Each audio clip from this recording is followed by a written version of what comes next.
if you don't believe my words, believe my works. Now, it's been like 6 months or more during our midweek Bible studies. We keep on our series of lessons is about spiritual gifts. Because we want to see the signs, the miracles, and the wonders. The world is not interested again in our theology. But the world needs to hear and see a living testimony of Jesus. I believe God is still changing lives. I believe God is still saving lives.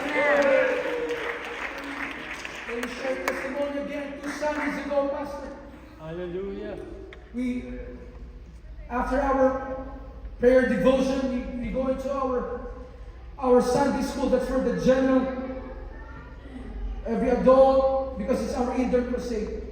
So we just have one Sunday school for everybody. So our topics are about, of course, salvation, baptism. And when our Sunday school is about to end, the Lord just impressed me. Challenge for water baptism.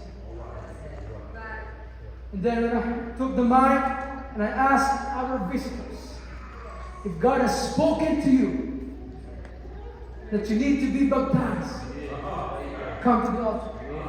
And there were 14 visitors who came up and got baptized during Sunday school. It's just about time. If you're not yet baptized in this place, if you're here, you have not received God. If you have not been baptized, you need to be baptized. In the name of our Lord Jesus Christ. Don't waste your life. Don't waste your time. The greatest testimony that you'll have is the gift of the Spirit and the water baptism. So let me hurry up. Remember the story of a man with an unclean spirit. After